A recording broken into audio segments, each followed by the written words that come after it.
Voy a comenzar. Bueno, vamos a dar inicio, ¿verdad? Al laboratorio número 5, que corresponde a los niveles ecológicos de la materia viva.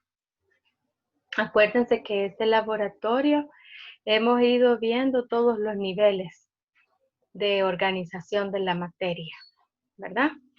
Hemos visto molecular, hemos visto los compuestos orgánicos, ¿verdad? Luego ya vimos las células, después vimos parte células, parte tejidos, ¿verdad? Y ahora pues estamos viendo ya los niveles ecológicos, ¿verdad? Que vamos a ver qué es lo que comprende. Entonces, en los objetivos de este laboratorio es que describamos las características de las poblaciones, las comunidades y los ecosistemas, ¿verdad? Siempre ayudar a esa diferenciación de cada una de ellas. También que sabemos que dentro del ecosistema hay factores bióticos y abióticos, entonces tenemos que describirlos. Aparte también de las cadenas alimenticias. Y luego conocer las relaciones ecológicas existentes entre los seres vivos y los diferentes tipos de ecosistemas, ¿verdad? De eso es lo que vamos a tratar de desarrollar en este laboratorio, ¿verdad? Entonces, la ciencia encargada del estudio de las poblaciones y su interacción es la ecología. Es una rama de la biología, ¿verdad?, que estudia las interacciones que determinan la distribución, es decir, en todo su rango de ubicación, ¿verdad? La abundancia, el número y la organización de los seres vivos en los ecosistemas. Entonces estudia por cada ser vivo cómo está distribuido, qué tanta cantidad hay y cómo se organizan en los ecosistemas. Y acuérdense que para eso se toma la relación de las especies con su ambiente físico y biológico. O sea, todo lo que hay en el ambiente que no tiene vida, que estuvimos hablando ayer, que está el agua, el clima, el suelo, y también como una especie se relaciona en su ambiente biológico. ¿Eso qué quiere decir? Su relación con otras especies. Se utiliza el término individuo para referirse a un ser vivo que habita en un lugar determinado, ¿verdad? Este ser vivo o este individuo puede ser unicelular o puede ser pluricelular. Lo importante es que, ¿verdad?, todo ser vivo se caracteriza porque tiene la capacidad de realizar todas las funciones vitales para sobrevivir, ¿verdad? Entonces, los individuos de los ecosistemas, ¿verdad?, que forman los ecosistemas, pues poseen características propias que los hacen diferentes del resto, ¿verdad? Entonces, un individuo es un mapache, otro es un conejo, otro es un clavel, otro es un hongo, otro es una planta. Un individuo llega a ser un ser vivo. ¿Por qué? Porque tiene la capacidad de realizar todas las funciones vitales para sobrevivir. Y ya vimos, ¿verdad?, que en ese caso tiene reacciones químicas que pueden obtener alimento, que responde a los cambios o a las adversidades y que se reproduce. Todas esas características que son parte del ser vivo, ¿verdad? Ahora, hay individuos que dependen de otros para poder sobrevivir y reproducirse, ¿verdad? Porque hay muchos individuos que pues en la población hay un macho y una hembra y que estos necesitan unirse para reproducirse. Así también necesitan unirse para sobrevivir ante los ataques de los depredadores.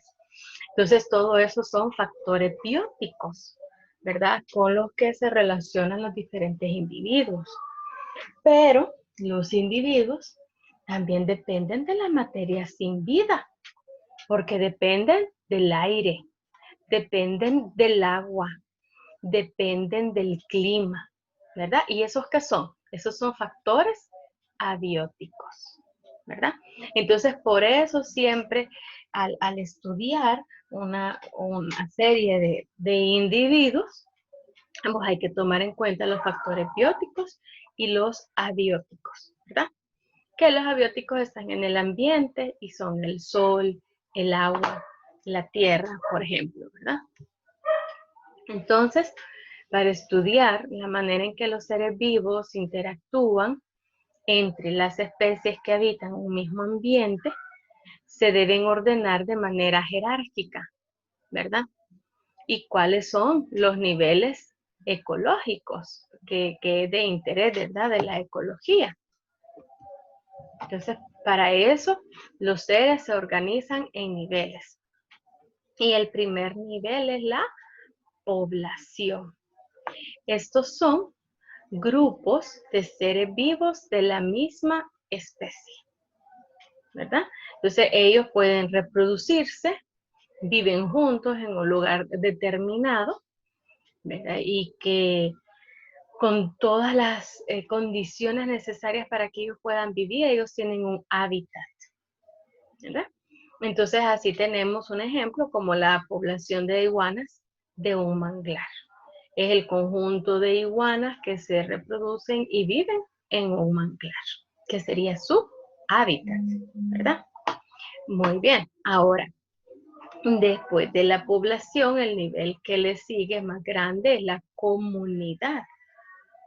Y una comunidad dijimos que es el conjunto de poblaciones de varias especies de seres vivos que habitan en un lugar determinado, ¿verdad?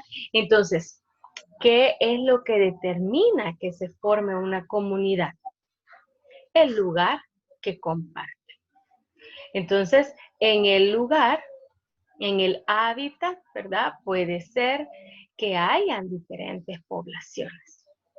Por ejemplo, en el manglar, que es el hábitat, aparte de las iguanas, también hay cangrejos, también hay insectos, ¿verdad? Hay otro conjunto de poblaciones. Entonces, en conjunto forman la comunidad, ¿verdad? Entonces, la población es una misma especie y la comunidad es un conjunto de poblaciones de varias especies que habitan en un lugar determinado. Y el otro nivel de organización es el ecosistema, que es el sistema natural o artificial donde se desarrollan las interacciones entre los seres vivos de una comunidad. Entonces acuérdense que ya ahí está involucrado lo biótico y lo no abiótico, y lo abiótico, ¿verdad? O lo que no tiene vida. Entonces el ecosistema, ¿verdad? Sería el manglar, un bosque, un desierto, un lago, un océano, ¿verdad? Hay ecosistemas terrestres, ¿verdad? Como el bosque, el desierto. Hay ecosistemas acuáticos, como el lago, un océano, un manglar, ¿verdad? Y está también el ecosistema aéreo, ¿verdad? O el aire. Muy bien. Ahora dijimos, ¿verdad? Que de las poblaciones, para estudiar la relación que hay entre las distintas especies, entonces hay distintas relaciones que se dan, ¿verdad? Relaciones ecológicas y, como dice aquí, interespecíficas, o sea que se dan entre distintas poblaciones, ¿verdad? Entonces la primera es la depredación, donde un cazador se beneficia de la presa. Por ejemplo, los búhos y los ratones, o como vemos aquí en el dibujo, el león y la cebra. Hay un depredador que elimina totalmente, ¿verdad? A la otra población, ¿verdad? Entonces, esa es una relación. La otra relación es el parasitismo, que es cuando hay una población que vive como parásito a costa de otro, que es el huésped, Y muchas veces ese parásito, ¿verdad?, va a producir enfermedades en ese huésped, ¿verdad? Entonces, si tenemos unos gusanos que son las ascaris y las amebas, que son parásitos unicelulares, ¿verdad?, que viven en el intestino de los seres humanos y producen enfermedades. Así hay parasitismo también entre los animales y ya ven ustedes que a veces se puede pasar, ¿verdad?, ese parásito de un animal al ser humano. Ahora, la competencia. La competencia se da cuando varios organismos parecidos, pero de distintas especies, compiten por una misma área geográfica, compiten por el alimento, compiten por el liderazgo, ¿verdad? Por el agua, por la luz. Entonces, esas relaciones, como es una competencia, cuando hay una de las especies que aumenta en número y que por lo tanto obtiene más recursos, entonces las otras especies se están viendo limitadas o afectadas. El amensalismo es otra relación en la cual una especie es dañada y la otra no se ve perjudicada.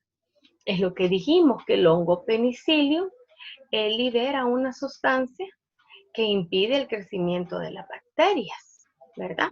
El hongo no se ve afectado, él libera esa sustancia, ¿verdad? Por sus actividades químicas internas, ¿verdad? Pero las bacterias a su alrededor sí se ven afectadas.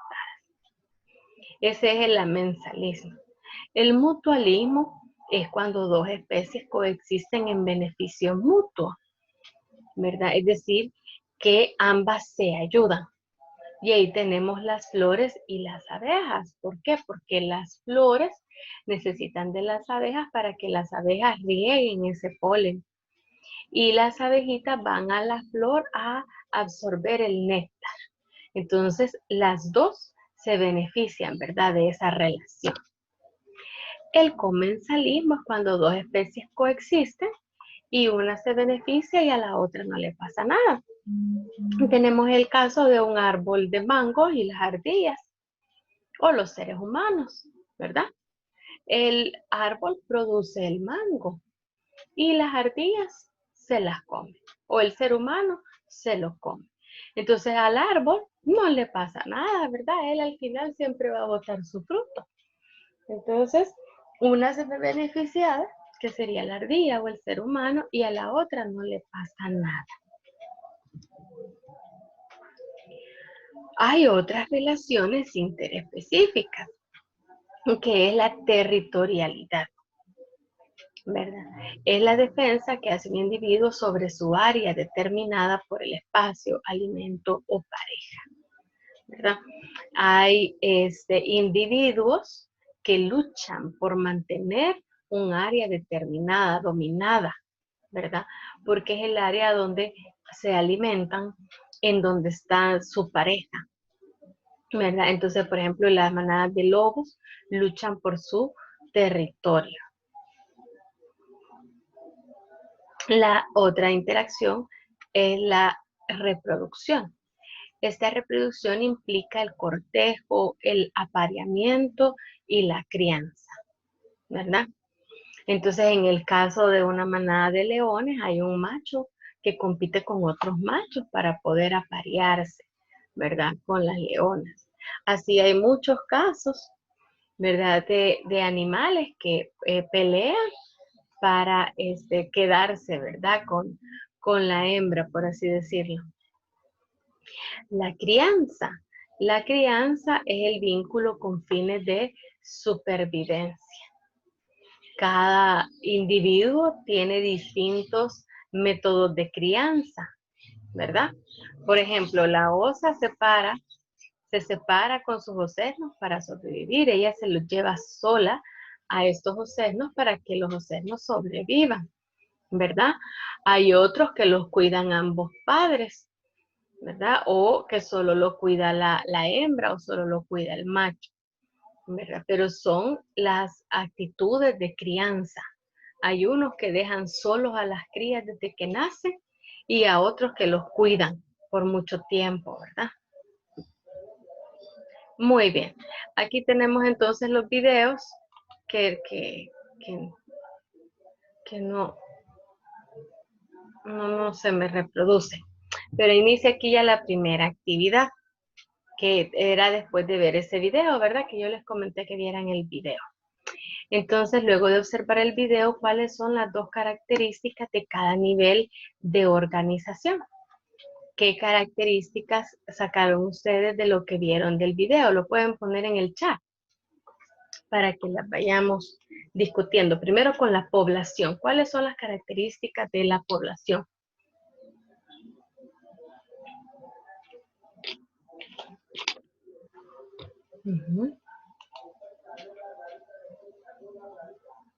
Ajá, de la población tenemos las características que son la densidad y la abundancia. La densidad, que es el número de individuos por área, ¿verdad? Cuando se limita, ¿verdad? La cantidad de individuos por área, que puede ser por metro cuadrado, por kilómetro cuadrado, por milla al cuadrado. Y la abundancia es el total de la población.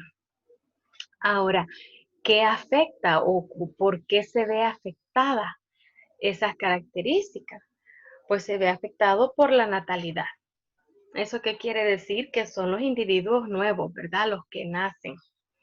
También se ve afectado por la mortalidad, es decir, cuántos individuos se pierden en determinado periodo de tiempo, ¿verdad? Y el distanciamiento o la distribución espacial, ¿verdad? ¿Cuál es el espacio en el que puede vivir esa población? ¿Verdad? Entonces, todo eso afecta la densidad y la abundancia, ¿verdad? Y acordémonos que serían individuos de una misma especie que habitan un lugar determinado. Muy bien, ahora pasamos a la otra, que es la comunidad. Las características de las comunidades.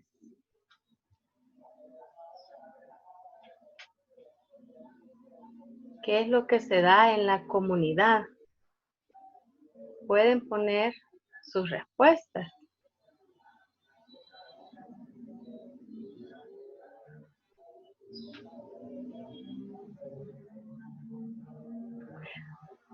Ajá, es decir, que ya en este caso, ¿verdad? En una comunidad hay factores, dice, demográficos y etológicos, ¿verdad? Y eso se ve afectado por las relaciones intra e interespecíficas, ¿verdad? Entonces, ya en sí, la cantidad de individuos o la relación de macho y hembra o las edades se ve afectado por las relaciones que hay. ¿Y cuáles son esas relaciones interespecíficas e intraespecíficas?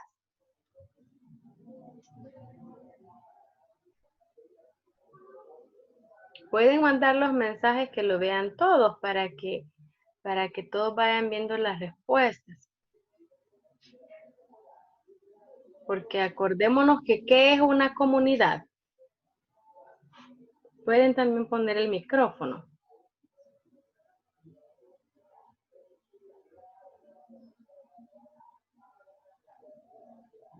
Es un conjunto de poblaciones. Ajá, así es. Entonces acordémonos que como ya son varias poblaciones las que se relacionan, ¿verdad? Porque están en un lugar determinado. Entonces ahí se ve tanto las relaciones interespecíficas, esas relaciones que hay entre una especie y otra, y las relaciones intraespecíficas, que son las que se dan dentro de la misma población. Entonces ahí se explicaba en el video, ¿verdad? Que en el caso de la depredación es una relación más menos, ¿verdad? Una se ve beneficiada, la otra se ve afectada. El amensalismo es una relación menos cero. ¿verdad? Porque uno se ve afectado porque es excluido, es apartado, y el otro no es afectado, ¿verdad? No tiene ningún efecto. El comensalismo, que es una relación más cero, dijimos que uno es beneficiado y al otro no le afecta, ¿verdad? El parasitismo, que es una relación más menos, porque al parásito le beneficia, ¿verdad? Pero a la otra especie o al huésped no. Por eso se ve afectado. La competencia es menos, menos, ¿verdad? Porque cuando luchan por el mismo alimento, entonces si uno lo obtiene, el otro no. Y esto puede ir variando, entonces por eso se ven afectados los dos, ¿verdad? Y el mutualismo es que se benefician ambas especies. Ahora veamos en el caso de los ecosistemas.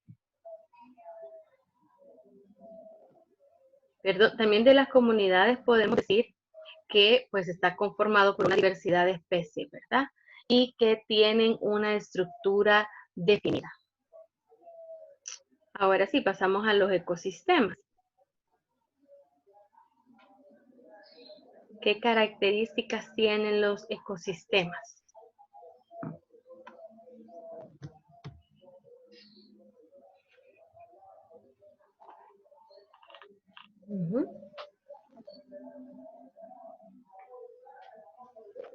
¿Dónde interaccionan los seres vivos? ¿Con qué? Ahí le hace falta algo a esa definición.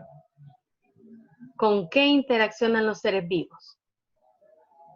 Con su medio abiótico. Porque la interacción entre los seres vivos, entonces estamos hablando de comunidades. Pero la característica del ecosistema es que es cuando los seres vivos ya interactúan con el medio en el que viven, ¿verdad? Interactúan entre ellos y con el ambiente abiótico, ¿verdad? Entonces ya es una relación, ¿verdad? De bacterias, hongos, plantas, animales que dependen del flujo de energía que hay entre ellos, ¿verdad? Entonces por eso dice que son sistemas abiertos. Ya quizás en algunas ocasiones hemos mencionado, ¿verdad? Que los animales, cuando ellos pueden alimentarse de lo que producen las plantas. ¿Y qué reciben las plantas de los animales? Reciben el nitrógeno procesado, ¿verdad? Porque los animales, inclusive el ser humano, desechamos nitrógeno en la orina y en las heces. Al final eso llega a la tierra y las plantas lo necesitan. Entonces son sistemas abiertos porque entre los seres vivos y entre el ambiente hay un flujo de energía, ¿verdad? Y también los ecosistemas son dinámicos porque es un constante movimiento, ¿verdad? Entre de las especies y de su ambiente. Ok. Entonces es importante que vayan comprendiendo estas diferencias, ¿verdad? Porque esos detallitos son las claves para identificar uno del otro. Población es una misma especie. Comunidades es cuando estamos hablando de varias especies y el ecosistema es la relación de varias especies con su ambiente. Muy bien. Ahora pasamos a la siguiente diapositiva. Aquí en este caso, ¿cuál es el literal que representa a los organismos depredadores? ¿El A, el B o el C?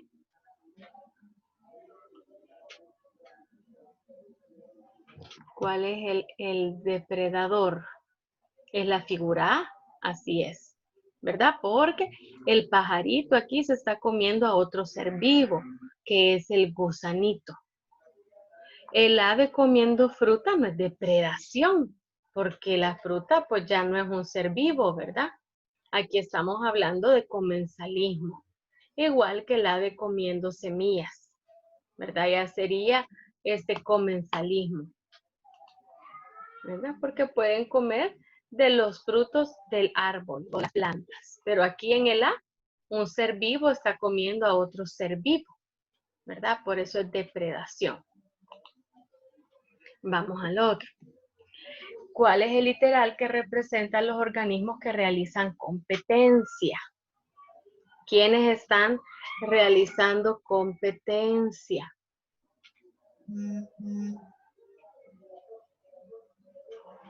Ujú. ¿El A o el B? El literal A. El literal A, así es, porque la orquídea está también absorbiendo el oxígeno, la luz solar y todos los nutrientes que van en el aire, ¿verdad? Que si ella no estuviera, los absorbiera el árbol, ¿verdad? Entonces ahí estamos hablando de competencia. Ya dijimos que una abeja y el polen, estamos hablando de otra relación, ¿verdad? Que sería el mutualismo, que las dos especies se benefician. La abeja absorbe el néctar de la flor y la flor se beneficia de que la abeja disperse el polen, ¿verdad? Muy bien. Ahora, en este caso, identifique el tipo de hongo que realiza una relación amensalista. Yo no sé si ustedes investigaron, pueden decir, porque aquí hay un hongo. Esto es hongo, ¿verdad? En su ambiente natural. Y este es un hongo inoculado en una caja de Petri, ¿verdad? Está en un medio de cultivo de laboratorio. ¿Cuál es la relación amensalista? ¿Quién puede recordar cuál es la relación amensalista?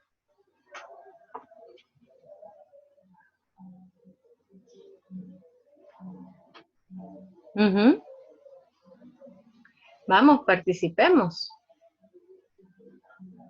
¿Cuál es la relación amensalista?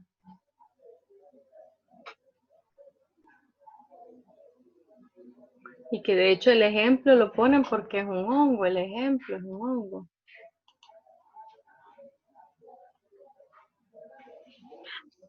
Vale, los hongos, sí, es que lo que pasa es que los hongos fermentan. Entonces, por eso, para fabricar los quesos, se utilizan hongos, ¿verdad? Entonces, pero en este caso, la relación de amensalismo no es por la fermentación de los hongos. Recordemos primero cuál es la relación de amensalista.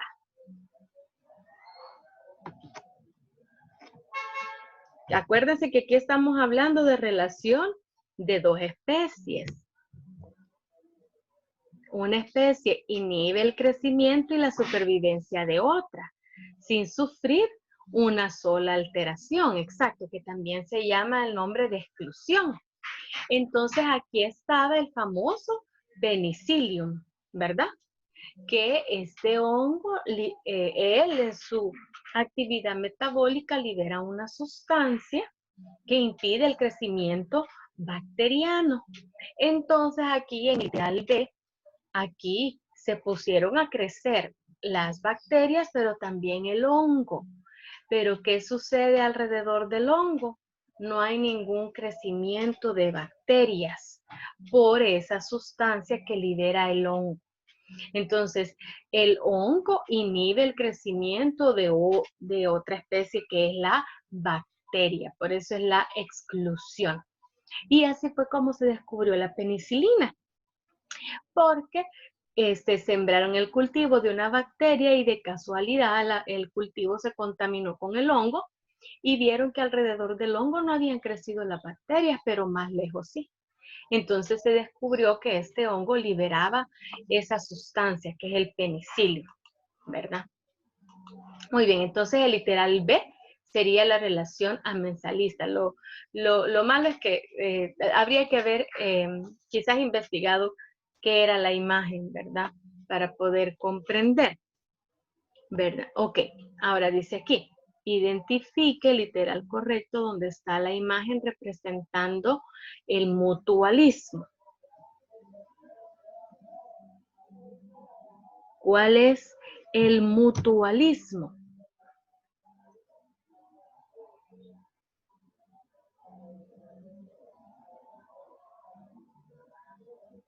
el A o el B. Había, en lo que hemos visto de mutualismo, hay un ejemplo. Acuérdense que el mutualismo se caracteriza, vimos ayer, porque no, esa es perdón, la simbiosis es que no puede vivir una sin la otra.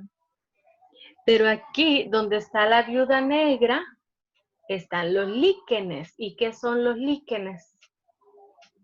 ¿Investigaron ustedes qué son los líquenes? Ahí lo vimos en la clase pasada. Y ahí está la clave en relación al mutualismo. ¿Qué es el mutualismo?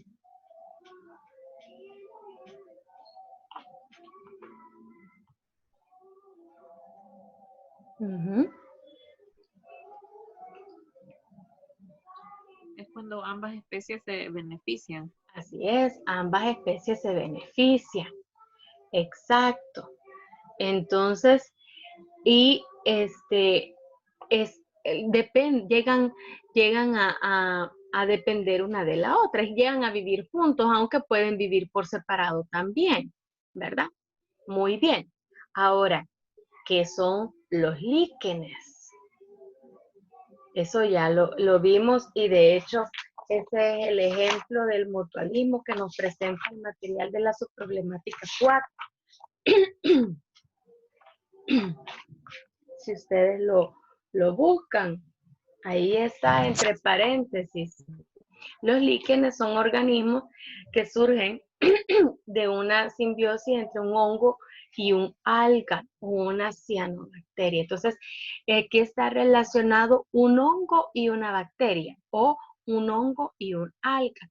Los líquenes son estas sombras oscuras que está sobre el tronco de los árboles, ¿verdad? Son pequeñitos, ese honguito con esa alga o esa bacteria, y están sobre las cortezas de los árboles, generalmente en ambientes muy húmedos, ¿verdad? Y por eso inclusive los árboles pueden tener diferentes colores, su corteza, ¿verdad?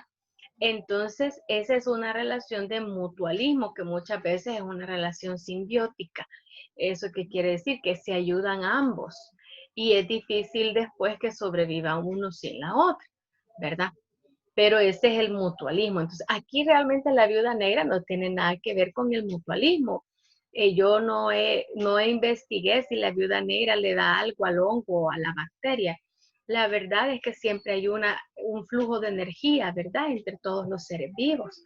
Sin duda, la araña con sus desechos le proveerá nitrógeno al hongo, y la bacteria le ayuda a absorber ese nitrógeno, ¿verdad? Entonces esa sería una relación de mutualismo, ¿verdad?, en la que ambos se ayudan para vivir. Y el caso de la metamorfosis de la mariposa, pues no tiene nada que ver con una relación mutualista. Pero sí, esta abejita que está sobre la flor, sí podría ser una relación mutualista. Hay que estar llena de polen la abeja, ¿verdad? Es porque va a llevar ese polen hacia otra flor. Ok, aquí en este caso, ¿cuál es el literal correcto que representa organismos que marcan territorio?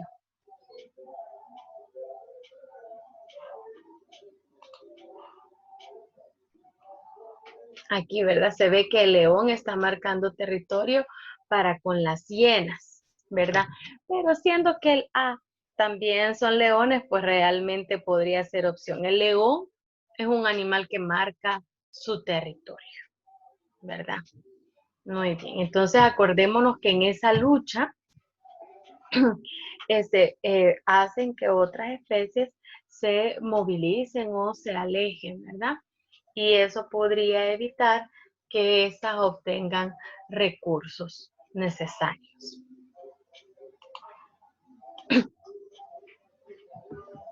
Ahora, en este caso, ¿cuál es el literal correcto que representa al organismo en fase reproductiva?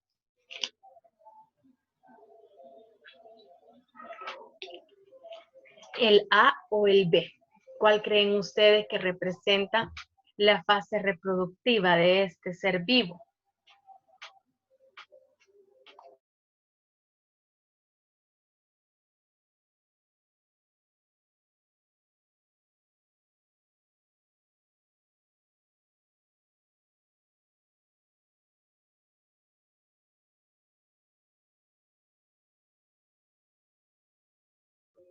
Ajá, jóvenes. ¿En cuál sería que ese organismo está en fase reproductiva? ¿En el A o en el B? Que esa es otra característica de los seres vivos y de las relaciones, ¿verdad?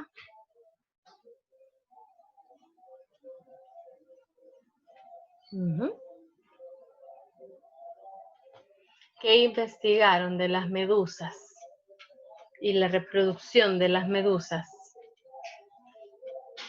Si se corta o si se acorta la reunión, nos volvemos a conectar porque no hemos terminado.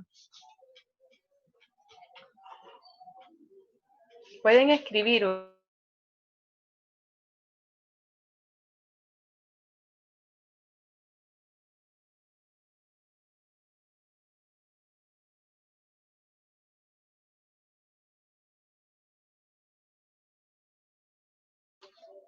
El B. El B. ¿Por qué el B? El B. Pensando en que son macho y hembra. Pues eso podría ser lo lógico, ¿verdad? Pero fíjense que las medusas son asexuales. ¿Eso qué quiere decir? Que no tienen apareamiento para reproducirse, ¿verdad? Entonces, en ese caso es el literal A, ¿verdad? Entonces, ahí de cada especie hay que saber, ¿verdad? ¿Cuál es la forma de reproducción? ¿Verdad? Porque en este caso de las medusas, ellas no se aparean para reproducirse, ¿verdad? Sino que son asexuales. Cada una va a dar origen a otra, pero sin la necesidad de que haya una unión entre dos